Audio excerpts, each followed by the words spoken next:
In this video, I will reveal DMC's trial-by-fire escape illusion. Here's a quick recap of what happened. He approaches the stake and has himself chained, keeping only a paperclip to escape. Gasoline is poured on him, a spiral of gunpowder surrounds him, and a volunteer lights the fuse. As the fire races toward him, he works desperately to escape. He manages to pick the lock on his hand, but cannot remove the chain around his neck, and the flames engulf him. But here is the twist. When assistants rush in with fire extinguishers, DMC vanishes into the cloud of smoke as it clears. But where did he go? What we know for a fact is that he didn't just disappear into thin air. A quick observation of his surroundings shows that he's standing completely out in the open and is not really blocked by anything except for these large rocks. It's pretty obvious that he just can't walk back out without being seen.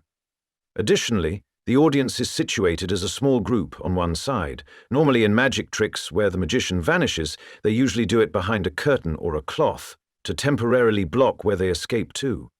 Now, some may even say that all those spectators are just actors.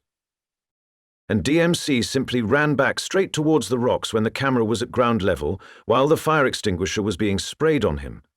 But you are forgetting that if they really were not genuine spectators, DMC would have had them stand all around him, not just in front of him at a particular angle. For example, in one classic illusion, people surround a magician who is going to make an elephant appear behind a curtain. The spectators are actors who are also in on the illusion. Having them surround the magician is merely done to convince us viewers at home of the illusion, whereas they simply walk the elephant right behind the curtain while everyone watches.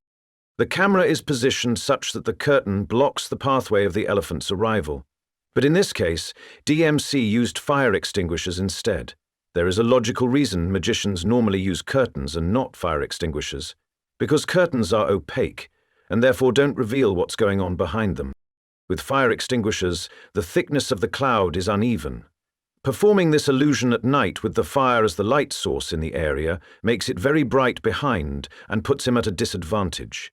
So instead of assisting DMC with his vanish, it creates a shadow dark enough to be visible through the fire extinguisher's cloud. Since this footage is recorded, we can closely examine and see what's going on. In DMC's trick, he couldn't run back behind the rocks or go up or anywhere else, except for going down, which is exactly what we observe when the cloud of the fire extinguisher attempts to hide him. Notice he initially has his arms stretched out up, then points his hands down. Within this shadow cast on the cloud, we see him get into a frog's seating position as if his hands were reaching for something on the ground. But if we view the ground from the top viewing angle just a few seconds ago when he was tied up, we don't see any sort of trapdoor there. But what exactly is he reaching for? Well, the trapdoor is hidden and camouflaged in plain sight.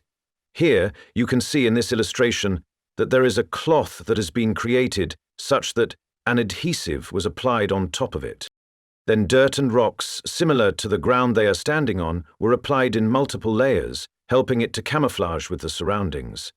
This cloth was given structural shape with a wooden lid, upon which it is attached. DMC got down in the crouched position with his hands together to pull up and jump into a hole dug within the ground. This is why, within the shadow cast on the cloud, for a few milliseconds, we see him in the crouched position. And suddenly, the bottom area of the cloud gets dark, because the light from the fire in the background was blocked for a second as he lifted the lid to jump into the ground.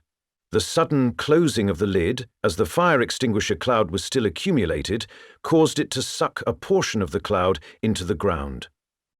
For those wondering why the clothes he is wearing don't melt and burn onto his skin during fire stunts, it's because stunt performers wear multiple layers of protective gear.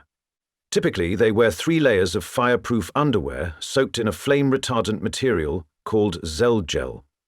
On top of that, they add 3 more layers, a rain suit, a fire suit, and a thin cotton suit.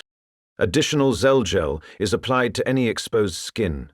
According to Game of Thrones stunt coordinator Rolly Earlham, when swimming is crucial in fire stunts, performers can't be fully engulfed in flames for more than 15 seconds. 1, 2, 3, 4, 5, 6, 7, 8,